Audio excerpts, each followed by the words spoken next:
اطفال عزیز و دوست داشتنی، السلام علیکم. امیدوار هستم همتان جور و صحتمند آمده باشین که به درس جدید خود گوش بدین و خوب یاد بگیرین. باز هم درس نو خود را چطور شروع میکنیم؟ بسم الله الرحمن الرحیم. آفرین، بسیار خوب یاد گرفتین. این دعای مبارکه.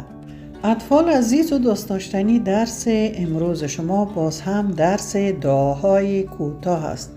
چون ما و شما شکر مسلمان هستیم، ما و شما یک تعداد دعاهای کوتاه را باید یاد داشته باشیم که در زندگی روزمره در جاهای مناسب بگوییم. تا به حال شما 3 دعا را یاد گرفتین. امروز یاد میگیرین وقتی که داخل تشناب میشین کدام دعا را باید بخوانین. ترجمه دری دعای داخل شدن به تشناب قسمی است که خدایا به تو پناه میبرم از پلیدی ها و ناپاکی ها. این 2 بچگه که ببینین، حتما یکیش روز از صبح شده روی خودش شسته و این بچگه که دیگه دندان های خود را برس میکنه. پیش از این که داخل تشناب شوین کدام دعا را باید بخوانین؟ اللهم إني أعوذ بك من الخبث والخبائث. یاد گرفتین؟ حال خودتان بگویید. اللهم إني أعوذ بك من الخبث والخبائث. وقتی که از تشناب خارج می شدین یا بیرون می آمدین باز این دعا را بخوانین. غفرانك. بسیار خوب. حالت خودتان تکرار کنین. غفرانك.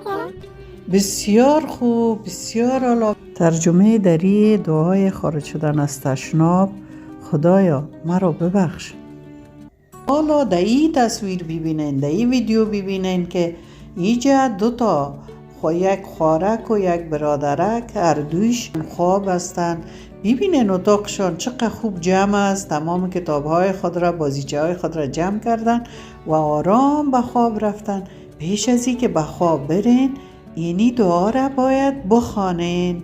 گوش بگیرین، قاری صاحب بر شما میگه. اللهم باسمك أموت وأحيا. بسیار خوب. یاد گرفتین؟ حال شما تکرار کنین. اللهم باسمك أموت وأحيا. ترجمه دری: خدایا به نام تو میخوابم و بیدار میشوم.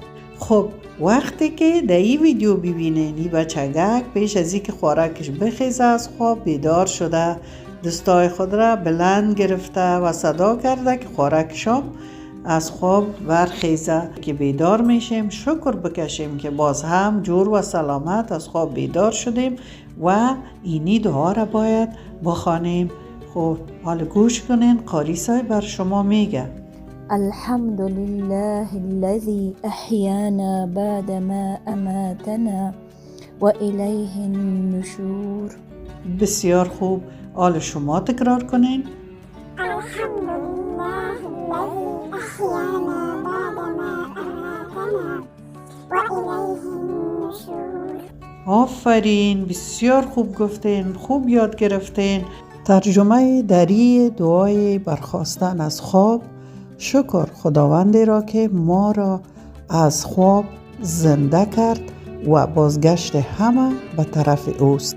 در جریان روز امی دعاها را با خود تکرار کنین که یادتان نره. دیگه وقتتان پوره شد.